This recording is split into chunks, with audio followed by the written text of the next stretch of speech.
lá, o Momento Saúde de hoje vai falar sobre as doenças que afetam a coluna. E para isso nós convidamos o Dr. Alexandre Jacar, que é médico ortopedista. Tudo bem, doutor? Tudo bom.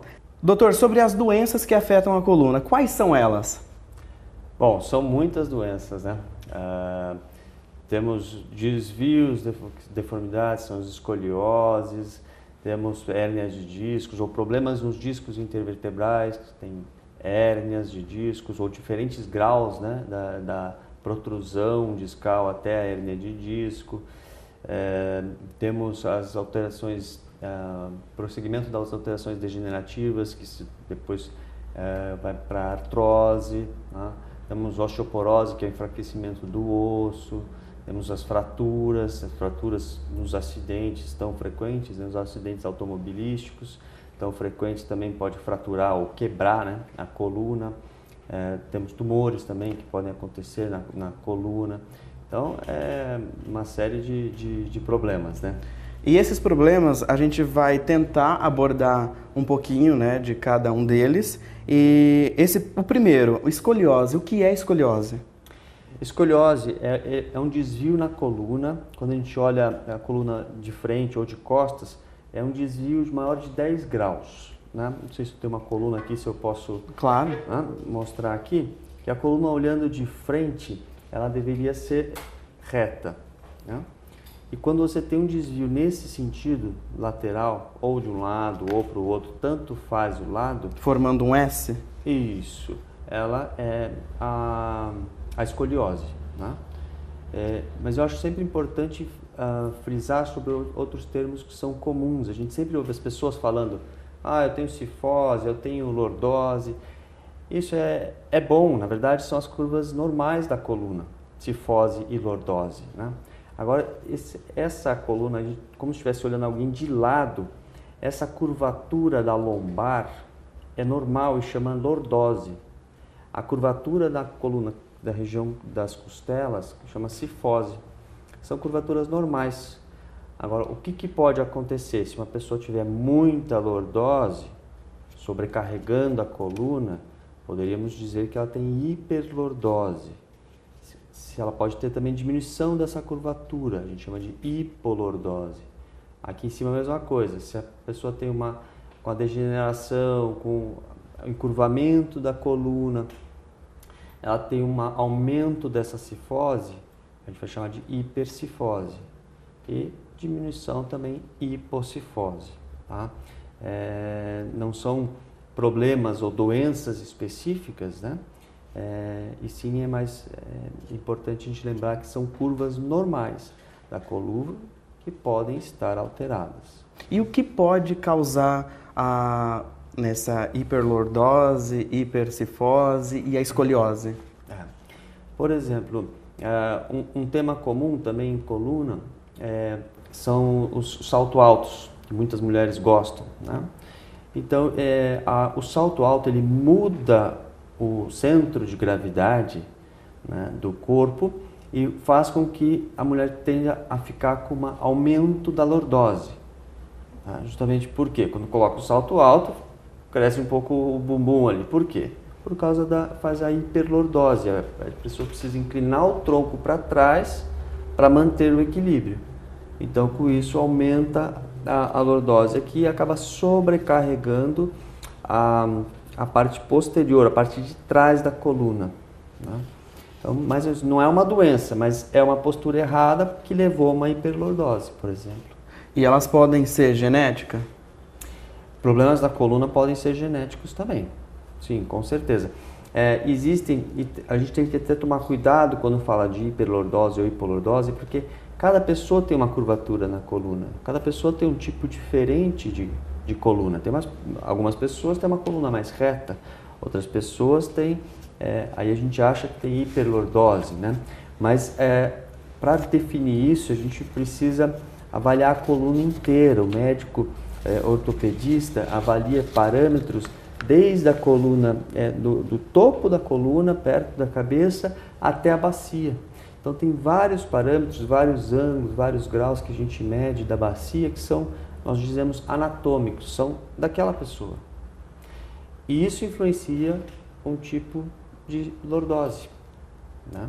Então, quando a gente diz genética, sim, isso influencia o tipo, a curvatura de cada pessoa. E quando a gente fala em escoliose, escoliose idiopática, existe outros tipos e quais são eles? Sim. A escoliose é o termo que define o desvio, né? No plano, que a gente chama de plano frontal, né? Agora, a escoliose pode ter diversas causas, né? Ela pode ser escoliose congênita. Escoliose congênita, a criança já nasceu com uma predisposição, já nasceu com uma alteração na vértebra que vai gerar o desvio. Também é importante dizer que às vezes a criança a gente não nota no nascimento a escoliose.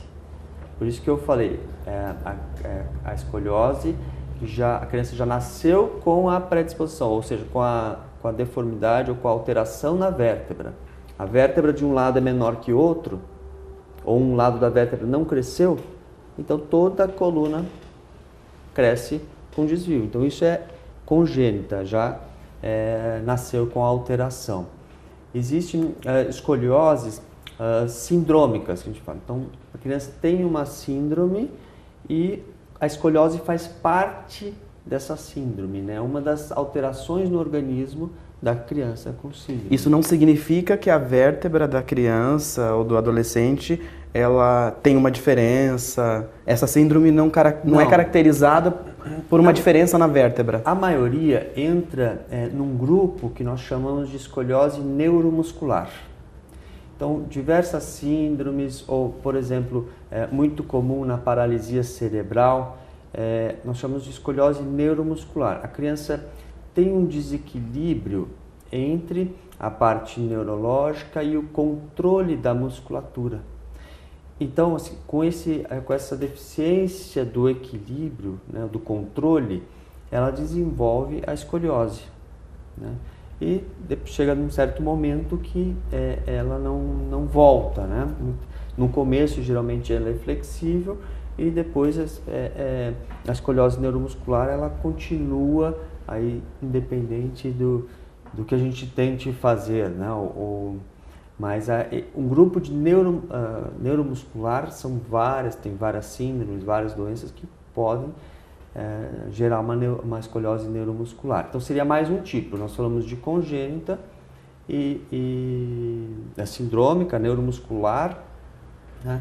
E existe a idiopática, né? Como eu falei, a idiopática é um termo na medicina que a gente usa para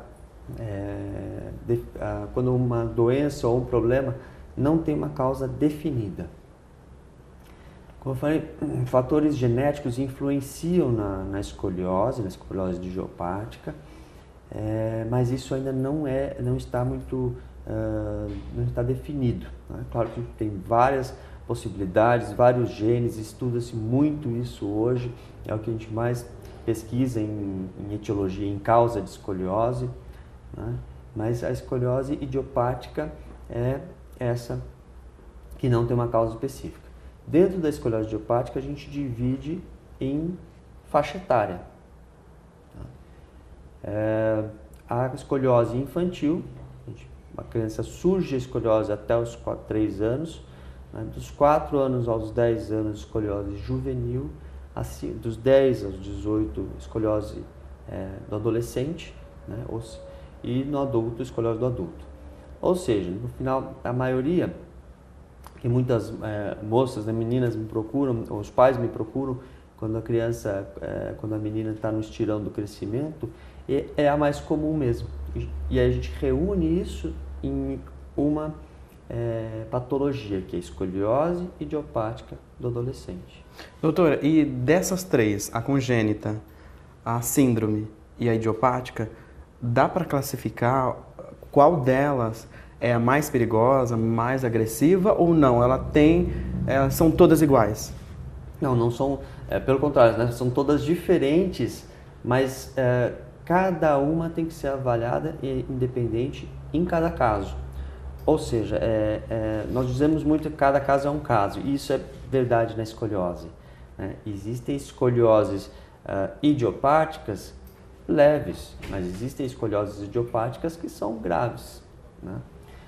Existem escolioses congênitas, né? Mesma coisa, que não causam nenhuma deformidade do equilíbrio ou do tronco e não precisam ser tratadas. Mas existem escolioses congênitas graves, da mesma forma na neuromuscular. Adriano é morador de Várzea Paulista. Ele traz o filho Leonardo para Campinas com certa frequência para fazer acompanhamento e alterações necessárias na órtese em que o garoto usa e que serve para corrigir a deficiência em uma das pernas. Em uma das consultas, ele descobriu que o filho está com escoliose. A gente nunca tinha reparado, a gente reparou que o ombro dele é menor, o ombro esquerdo é menor que o ombro direito, mas não a ponto assim de ver que a coluna realmente está tortíssima. E com o tempo vai aumentando. O comerciante comentou que até a consulta não tinha desconfiança do problema. E então uma coisa assim que não chamou atenção, a gente só conseguiu ver porque deitou ele, alinhou ele, aí que dá para você ver que ele realmente tá torta as costas dele, a coluna dele. Segundo o pai, o problema não deu sinais. Não, ele nunca reclamou de dor. Então uma coisa que é interessante, né? Que ele tem uma dificuldade de andar com a perna esquerda, mas ele nunca reclamou de dor. Adriano deu um alerta para os pais observarem mais o corpo dos filhos. É bom sim, sempre observando mais, né? E então a gente vai tomar mais esse cuidado aí. Então a gente vai estar marcando aí o mais rápido possível para ver o que dá para ser feito com ele, né? Doutor, agora que a gente já sabe quais existem, existe uma característica, um perfil do paciente?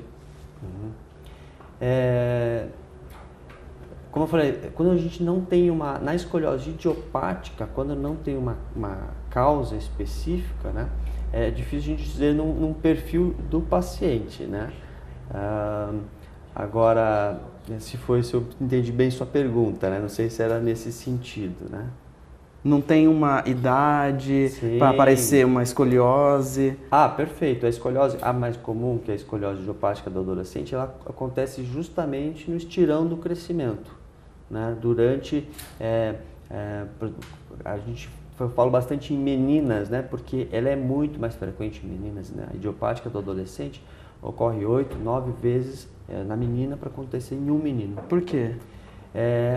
Isso também é estudado, né? Também a gente estuda o motivo disso.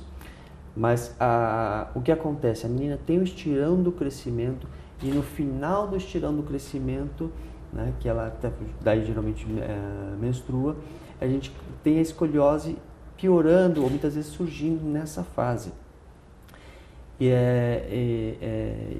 Isso é uma das características da escoliose idiopática do adolescente.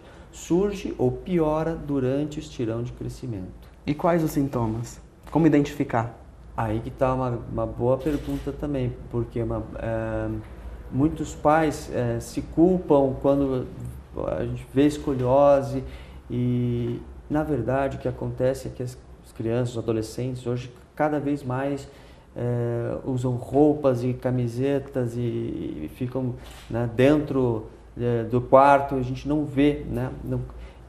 Então ela não gera um sintoma específico, ela não tem dor, não é para ter dor a escoliose idiopática, né?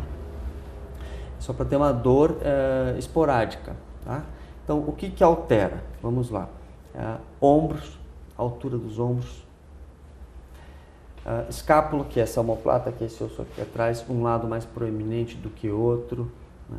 A cintura, um lado diferente do outro, ou assimétrico, né? Então essas são as principais alterações. Então isso não gera dor e muitas vezes não gera um desconforto para a criança ou para o adolescente. Então ele não procura, não fala, os pais não veem e acaba passando um tempo despercebido. E quando vem a dor, já está num nível ou num grau mais... Não, a maioria das vezes é dor mais muscular, por questão de postura. Então, a criança com escoliose, ela pode ter dor como qualquer outra criança adolescente que hoje em dia, com a postura errada, né, com os smartphones, com muito tempo de teclado e computador, então cada vez mais frequente dor nas costas, né? Doutor, nós vamos para um rápido intervalo e no próximo bloco nós vamos falar sobre tratamento.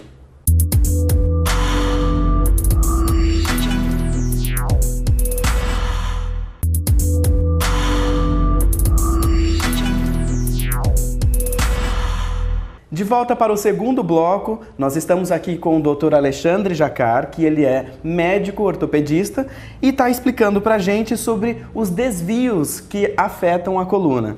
Doutor, esses desvios, eles têm cura? Os desvios têm tratamento, né? É difícil de falar em cura. E, por exemplo, a escoliose, qual é o tratamento? Depende de caso a caso, né? A escoliose idiopática, a escoliose de forma geral, a gente tem que avaliar cada caso, né?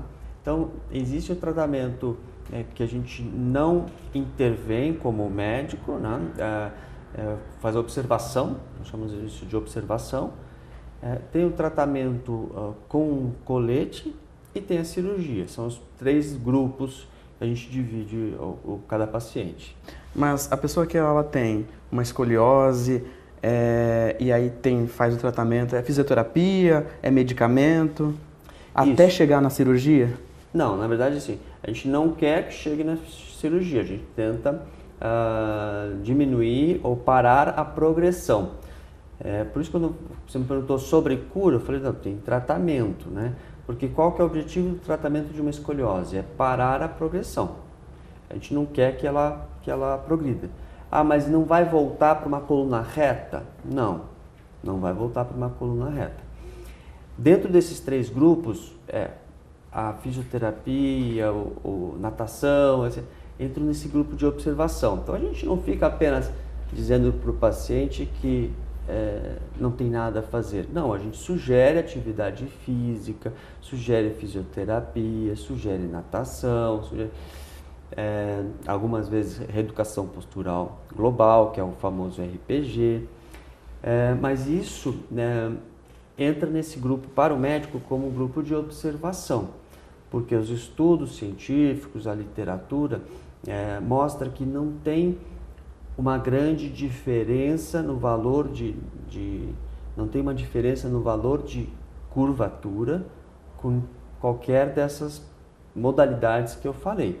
Mas a gente indica para manter a saúde geral, manter a flexibilidade, tanto da pessoa como um todo, mas também da coluna. Então, nessas pessoas que a gente faz a observação, a gente não coloca colete, não coloca nada. E faz uso também de medicamento? O medicamento, ele é esporádico para algum caso de dor muscular, como na população geral. Não tem nenhum medicamento para a escoliose.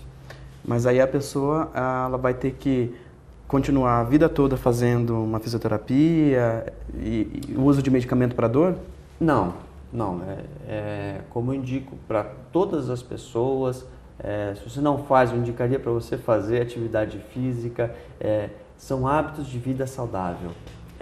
Na verdade é isso que eu mais indico, né? Cada caso é específico, mas a saúde geral ela é baseada, uma das coisas que compõe o tripé de uma coluna saudável é a atividade física. Então, justamente por isso que eu indico para fazer natação, enfim, fisioterapia, já pensando na parte de alongamento, de condicionamento da musculatura. Então, basicamente, são hábitos de vida saudável para toda a vida? Sim, para toda a vida. Mas assim como eu falaria para um paciente que tem escoliose, eu falaria para você. Doutor, que acho que não tem, né? Doutor, e ela deixa sequelas? Quais as complicações que elas podem trazer? A complicação, sempre é bom dividirmos por diagnóstico, né? Então, como a gente está mais falando da escoliose idiopática do adolescente, depende do grau da escoliose, tá? Porque qual que seria uma complicação? Se nós não tratarmos, passa de um certo grau. A gente está falando de graus como 45 graus, 50 graus. Passa dessa magnitude de curvatura, a escoliose continua progredindo apesar adolescente chegar na maturidade esquelética. O que quer dizer isso? Chegou na idade adulta, a coluna continua crescendo esse desvio, né? O desvio continua crescendo na coluna. E uma possível complicação é da função respiratória, da função do coração, mas isso deixando claro que é raro na escoliose idiopática, né? Uma complicação estética, o tronco fica com um desvio, então o organismo tenta de uma maneira geral sempre ficar equilibrado com a cabeça sobre a bacia, né? Tanto de frente quanto de lado. Então, quando você atinge um certo grau de escoliose, e diferentes tipos de escoliose produzem mais ou menos desvio, mais ou menos desequilíbrio do tronco, né? O desbalanço do tronco. E então isso seria principalmente a parte estética. Um ombro fica mais elevado que o outro, o tronco fica com uma certa assimetria, né? Então, sempre que um dos objetivos do tratamento é equilíbrio do tronco, né? Como um dos objetivos. A mesma coisa a lordose, a superlordose, ela pode trazer também alguma complicação? A hiperlordose, ela traz uma sobrecarga na parte posterior da coluna. A gente tem que entender a coluna, se a gente separar, essa é só a região lombar, são 5 vértebras na lombar. A gente tem que, para entender a coluna, a gente tem que separar num segmento, nós chamamos de uma vértebra de cima de baixo, e o disco entre as vértebras faz parte de um segmento, mas também fazem 2 articulações na parte de trás, né? Uma de cada lado. Então, são essas 3 articulações principais de cada segmento da coluna. Quando a pessoa tem hiperlordose, vamos mostrar assim de lado, quando ela faz a hiperlordose, olha que está comprimindo essas articulações de trás. Então, ó, ela sobrecarrega essas articulações. Toda vez que você existe uma sobrecarga, você pode acelerar um desgaste, você pode gerar dor por sobrecarga. Então, é isso que acontece numa hiperlordose. Pode gerar uma hérnia também? Pode, a hérnia é mais difícil. Na hiperlordose, o que acontece? Quando você força demais essa região de trás aqui, existem pessoas que têm uma predisposição para ter essa região mais frágil. O que acontece? Ela pode se romper, né? E a vértebra pode escorregar um pouco para frente. E aí a gente tem o que chama de espondilolistese, que é o escorregamento de uma vértebra sobre a outra, né? Doutor, e quando que chega na cirurgia? Quando a fisioterapia não deu certo? É isso? A escoliose idiopática do adolescente a gente divide em graus, né? De 0 até 20, 25 graus, a gente faz a estágio da observação. De 25 a 45 são os principais casos onde a gente indica o colete. E acima dos 25 aos 45. E acima dos 45, geralmente a gente indica a cirurgia. Mais uma vez, sempre depende de caso a caso, alguns fatores específicos. Por exemplo, potencial de crescimento da criança, magnitude da curva já no começo do tratamento, a evolução da própria curvatura. Tem escolioses que a gente imagina que vai crescer bastante e ela cresce, aumenta numa proporção mais lenta do que a gente esperaria. Então, isso também tem fatores que a gente avalia, tanto na história como nas radiografias, que nos ajudam nisso, né? Mas, claro que a natureza faz a sua vontade, então, algumas vezes a gente se surpreende, né? E dificilmente a gente indica, a não ser que seja um caso mais grave, dificilmente a gente indica cirurgia num primeiro momento. A gente observa, né? Conhece o paciente, conhece a sua história e tende a observar a sua evolução, né? Como eu falei, cada caso é um caso. Mas fazer a cirurgia não indica que é a cura. Não, ele é o tratamento, tanto que a gente fala que a cirurgia, o principal objetivo, e tem que ser o principal objetivo, é parar a progressão da escoliose. Existem desvios secundários. Obviamente, a gente quer reduzir a escoliose, a gente quer melhorar a parte estética, né? Então, a gente, dentro do nível de segurança, a gente sim diminui a escoliose.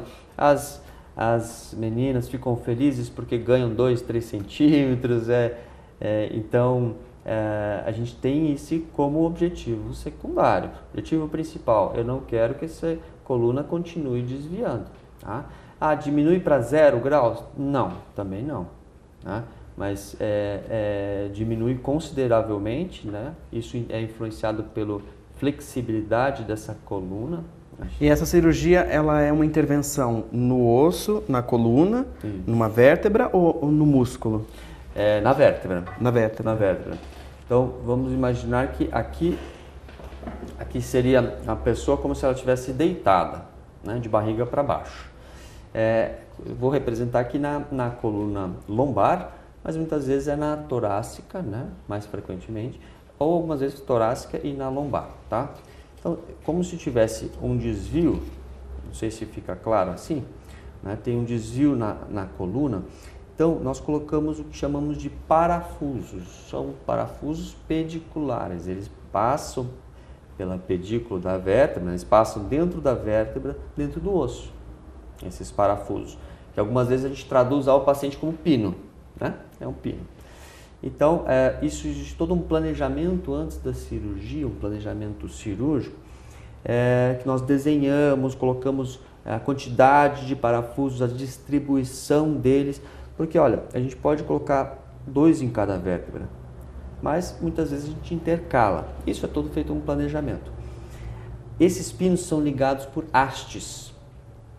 Essas hastes tem diferentes ligas de metal, mas geralmente é base de titânio, né? E essas hastes conectam esses parafusos e nessas hastes permitem que nós façamos a correção da escoliose. Então, a gente faz a correção e fixa a coluna naquela posição alcançada. E para não chegar até a cirurgia, antes disso, tem o uso do colete, né, doutor? Isso. E a gente foi ver como que funciona o colete e como ele é feito. Acompanhe. E nós já estamos aqui na clínica do Dimas Ribeiro, que é ortesista. E nosso bate-papo, já vamos tirar essa dúvida, né, Dimas? Olá, Michel, tudo bem? Tudo jóia. Tira essa dúvida pra gente. A diferença entre órtese e prótese? Sim, as órteses são dispositivos externos ao corpo que tratam de recuperar uma função perdida, né? No caso, por exemplo, da coluna que nós vamos falar, recupera o equilíbrio na coluna vertebral. Já prótese, as pessoas confundem, substituem partes do corpo. Então, você tem que ter uma amputação, uma perda de uma parte do corpo para usar uma prótese. O colete nós usamos para o tratamento da escoliose? Exatamente. Na verdade, a escoliose pode ser tratada de várias formas. O colete é uma delas. Quando essa deformidade ainda é pequena, até um certo grau, nós fazemos o tratamento por fisioterapia, basicamente, né? Com a parte de treinamento muscular. Quando assume um certo grau a curva, de 20 a 40 graus aproximadamente, nós fazemos isso com colete ortopédico, que é a minha especialidade. E acima de um certo grau, nós já vamos usar para o tratamento cirúrgico, porque não há mais como segurar essa curva ou reverter por outros meios. Aí o único caminho vira a cirurgia. E qual é a eficácia do tratamento com o uso do colete? Pela literatura, o colete tem uma capacidade muito grande de, ao mínimo, estabilizar a curva. Esse é o mínimo que a gente garante para curvas de origem idiopática, né, que não tem uma outra causa determinante dessa deformidade. Nós conseguimos estabilizar e reduzir alguns graus. Se você pegar uma criança ou adolescente no início dessa curva, a chance é bem grande de a gente conseguir estabilizar ou até diminuir o grau da curva. Conforme nós vamos pegando isso já em estado adiantado, o que a gente consegue fazer, se você tem alguém muito próximo do grau cirúrgico, o que eu consigo é segurar essa coluna para não piorar muito e ela fazer a cirurgia mais tarde, já no final do crescimento. Dimas, e nós temos diversos tipos de colete? Nós usamos basicamente esse tipo de colete. Ó. Ele pega aqui está a linha da cintura da criança, né? Então ele pega a pelve, ele se encaixa na pelve. Aqui eu tenho as pressões. Neste caso, por exemplo, foi feita pressão no lado esquerdo do paciente e ele está vazado até aqui porque eu aperto tanto que o tecido vai se expandir para cá. A curva dela era baixa, tem uma pressão aqui embaixo e normalmente quando você curva por um lado, o corpo busca uma outra curva em cima para o centro de gravidade do corpo continuar no centro. Então cria uma curva secundária ou compensatória. Eu também tenho que corrigi-la, por isso que tem uma outra almofada aqui em cima do lado contrário. Então o colete ele tem, basicamente, ele corrige as duas curvas. Ele corrige a curva principal, que normalmente é aqui embaixo, lombar, e corrige a outra curva torácica aqui. E o paciente tem que usar 24 horas o colete? Sim, isso é uma coisa, às vezes, difícil de encarar, porque pega uma idade, né, que é criança ou é adolescente, na maior parte dos casos, vai pegar isso já na adolescência. O colete ele tem que ser usado o tempo todo. Ele só é retirado para tomar banho e para fazer os exercícios fisioterápicos indicados. O resto do tempo fica com o colete, dorme-se com o colete, inclusive. Dá para fazer personalizado? Sim, esse aqui é uma menina que quis todo colorido. A gente faz do super-homem, faz de tudo o que quiser. Porque isso, na verdade, é uma forma da criança participar da decisão. Ela escolhe alguma coisa, isso não fica tão impositivo, né? Não é para doer e nem incomodar, né? Não. O colete, ele não pode doer nada. Eu não posso dizer que ele não incomoda, mas é a mesma coisa que quando você põe um aparelho dentário, né? Nos primeiros dias você quer arrancar aquilo tudo da boca, você só não arranca porque está lá preso. Aqui é a mesma coisa. Nós seguimos com nossos pacientes um protocolo de adaptação gradual, em que eles aumentam gradativamente a cada dia o uso. Eu vou monitorando, nesse período estou muito próximo da família, eu vou monitorando o uso, se a criança está suportando bem ou não. Se começa a incomodar muito, eu diminuo a velocidade, até que ela use o dia inteiro. E esse tratamento com colete é um tratamento caro? O colete é um dispositivo caro. Um colete desse vai custar de R$ 2.500 a R$ 3.000. Ele vai durar cerca de um ano e pouco. Se o período de uso é maior que isso, às vezes acaba tendo que fazer outro porque o crescimento vai impedindo.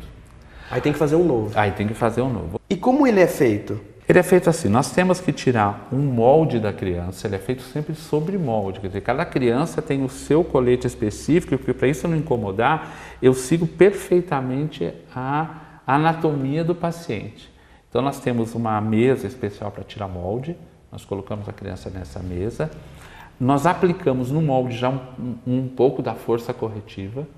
Esse molde, que é uma casquinha, como se fosse uma casca do corpo, depois nós preenchemos com gesso, e aí a gente aumenta a pressão tirando o gesso em alguns lugares e alivia, por exemplo, aqui você tem ossos, né, nessa parte do quadril. Aqui a gente, ao contrário, a gente põe mais gesso para o plástico não encostar na criança. Então isso não pode machucar nada. Dimas, muito obrigado pelos esclarecimentos. Nós ficamos por aqui no segundo bloco e no terceiro bloco eu volto com o médico com muito mais perguntas.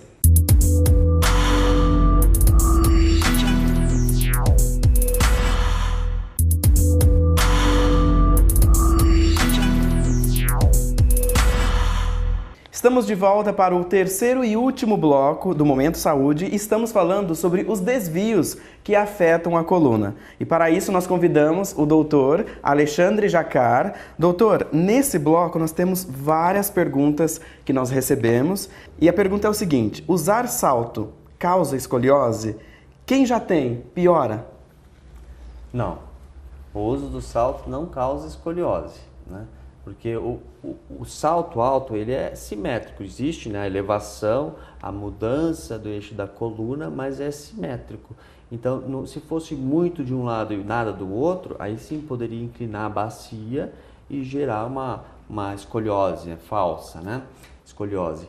Mas quando você levanta o calcanhar num salto, aí você tem a tendência de fazer hiperlordose, que é aumento da curvatura quando a gente olha de lado, que a gente está comentando.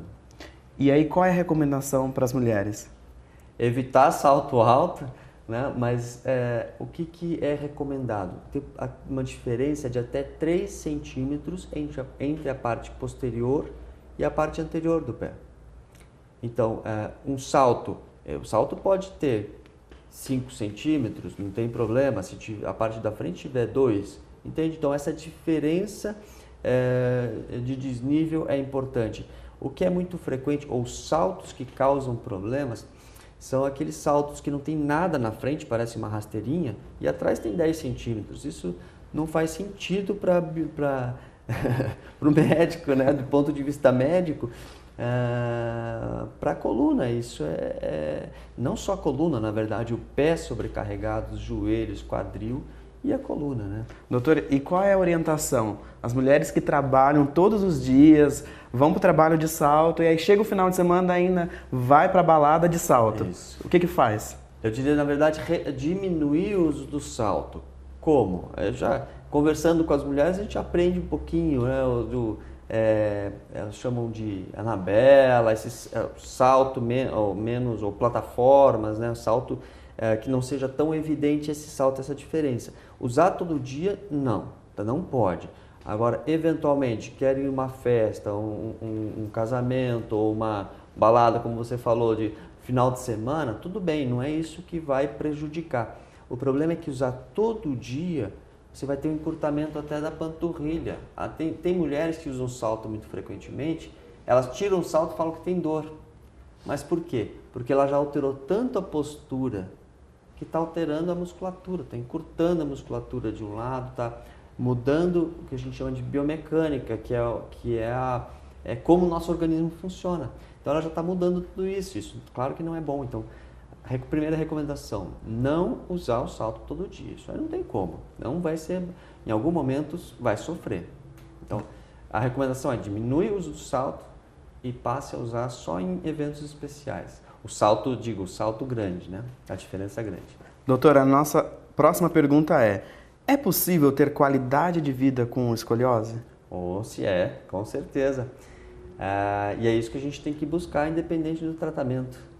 E eu costumo falar para os meus pacientes, você tem que ter uma vida normal, independente do tratamento que a gente escolha. Então, assim, é uma vida normal. Com a cirurgia não posso fazer mais nada. Não, pelo contrário. É para ter uma vida funcional, normal e atividade física. Eu tenho escoliose, fiz cirurgia, posso correr? Pode. É isso que tem que ficar, essa mensagem. Não é para ser uma limitação, a gente não faz uma cirurgia para limitar a pessoa, pelo contrário, é para evitar complicações. Né? E a nossa próxima pergunta é justamente sobre isso. Quem tem escoliose pode fazer exercício físico? Deve fazer? Que tipos de esportes estão liberados? Deve fazer exercício físico, né? Todo mundo deve. Claro, cada um dentro das suas possibilidades e dentro de um diagnóstico. Na escoliose, quando você tem uma escoliose leve, até moderada, não tem restrição específica, tá? Você pode fazer qualquer modalidade.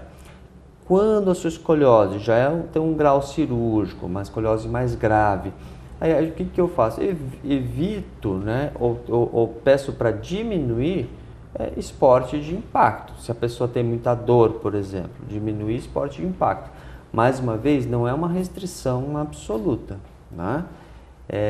Depende de caso a caso.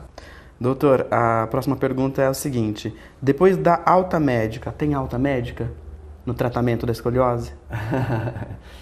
Existe alta médica. Ou precisa de um acompanhamento? Geralmente o acompanhamento é longo, né? Mas existe alta médica. Por exemplo, uma pessoa que não precisou da cirurgia, geralmente a gente vai acompanhar até o final do crescimento ósseo, pelo menos. Alguém que usou, uma criança que usou colete, a gente não usa o colete também por muitos anos. Geralmente fica em torno de 1 ano e meio, até 2 anos. Né? Porque depois já tem a maturidade esquelética e não tem mais indicação de colete. Então, uma média aí de 1 ano a 1 ano e meio de colete. Depois disso, a gente precisa terminar o acompanhamento para ver se essa escoliose não vai progredir. Se tem, a gente tirou o colete está acompanhando 2, 3 anos, até 5 anos, não tem progressão, a gente pode dar alta. E finalizando a pergunta, depois da alta médica ou acompanhamento, a escoliose pode voltar? Pode, sim, a escoliose pode voltar, por isso que a gente geralmente acompanha 5 anos, né? Ou, enfim, depende, mais uma vez, é um tema muito amplo, a gente tem que tomar cuidado com... Caso a caso. Isso sempre tem que ficar claro, mas que às vezes eu posso estar repetindo nisso, mas tem que ser caso a caso, né?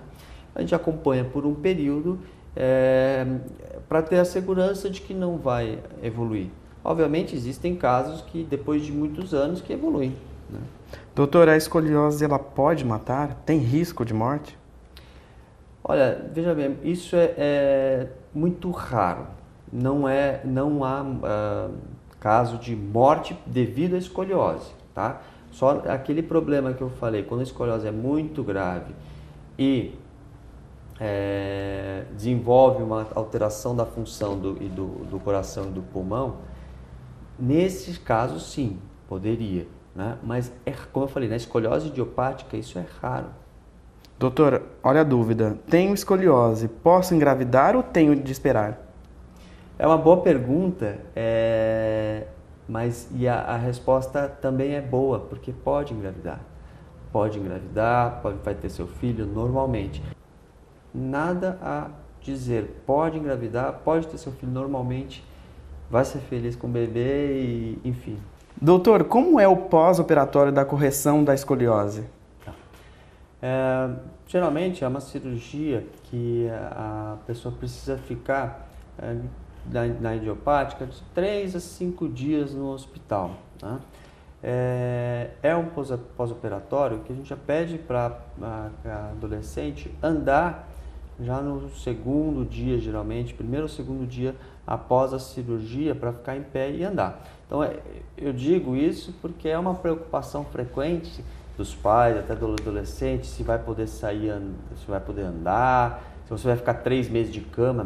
Imagine, isso aí, né, não é para existir, né? É para ficar andando no hospital. Claro que fica uma região dolorida, isso a gente tem todo um controle com medicamentos no corte, né?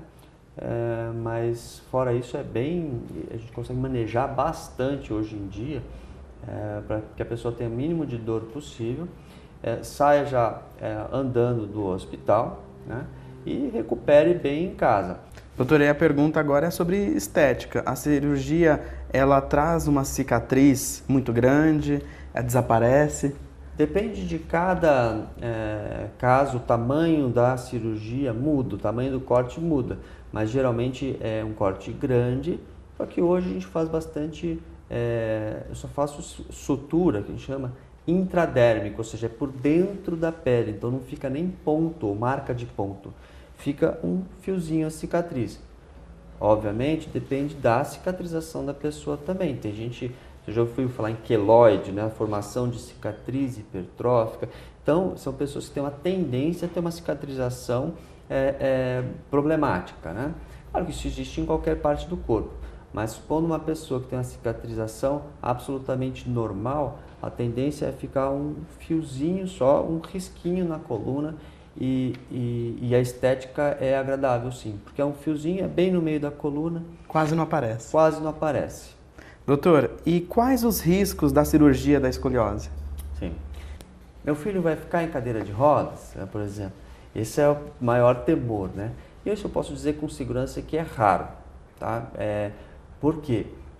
A gente tem hoje monitorização dentro da cirurgia. Fica um médico do lado de fora do campo monitorizando. São vários eletrodos desde a cabeça até os pés. Isso é importantíssimo na cirurgia de escoliose. E o médico fica avaliando como é que está o impulso dos nervos, tá? E a gente controla cada pino, cada parafuso que coloca, como é que estão esses impulsos, né? Então é raro, né? Outra complicação seria a da cirurgia de escoliose, seria a infecção, né? A conhecida infecção hospitalar ou medo de infecção. Eu também deixo claro que isso acontece em uma porcentagem muito baixa dos casos, né? Em torno de 1%, né? Ou às vezes abaixo disso, depende do hospital. E é importante também dizer que a maioria a gente tem um procedimento, algumas vezes uma limpeza cirúrgica e não afeta o resultado principal. Mais uma vez, extremamente difícil de acontecer na escoliose idiopática, por quê? São adolescentes que não têm absolutamente nada, nenhum problema de saúde, não tomam nenhum remédio, são saudáveis Então, realmente é algo, uma complicação difícil. Claro que existem outras, né, possíveis complicações, mas cada vez menos frequentes, né? Olha só, doutor, mandaram a seguinte pergunta. A cirurgia corrige 100% do problema ou ainda tenho que fazer tratamento pós-operatório? A cirurgia não corrige 100% e não há tratamento pós-operatório que corrija 100%. Tá? Como eu falei, o que eu quero, o que nós, né, os médicos, queremos, e nosso objetivo é um tronco equilibrado com menor assimetria possível. Tá? Agora, quando a gente fica com o tronco equilibrado, se no raio-x a curvatura tem 10, 20 ou 30 graus, isso pouco importa se o tronco estiver equilibrado, se a estética estiver adequada. Então, assim, realmente a gente não deixa 0 graus. E por quê? Porque não tem segurança para o paciente. Doutor, a pergunta é a seguinte. Meu médico disse que eu adquiri escoliose por conta da minha altura. Até onde a altura pode afetar e trazer o problema? Isso pode voltar? Se as pessoas altas têm mais escoliose, né? Como eu falei no início, a escoliose idiopática não tem uma causa específica e sim, provavelmente multifatorial. São vários fatores. E para isso existem diferentes teorias, né? Uma delas seria que o crescimento rápido das pessoas que são mais altas, né, geram a escoliose, né? Por um desequilíbrio entre a musculatura e ligamentos, né, gera a escoliose. Mas a gente vê também tantas pessoas altas que não têm nenhuma escoliose, tá? Então seria a causa da escoliose, eu diria, é mais um fator, né?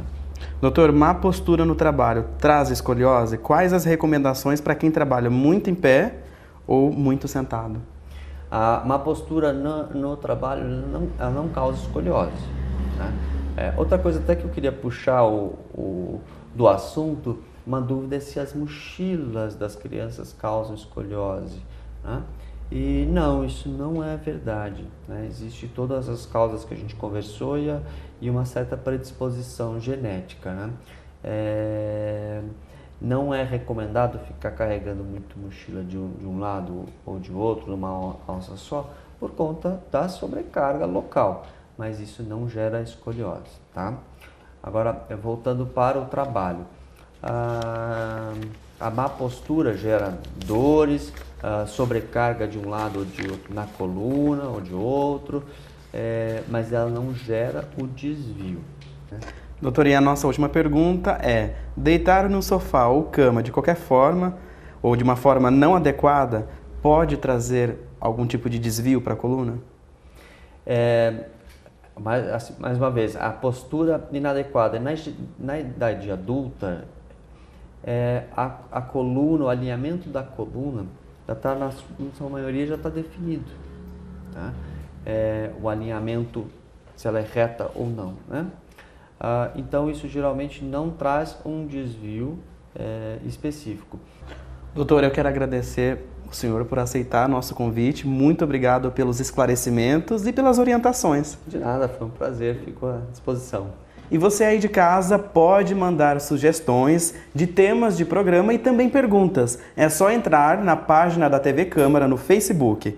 Eu espero você no próximo programa. Até mais!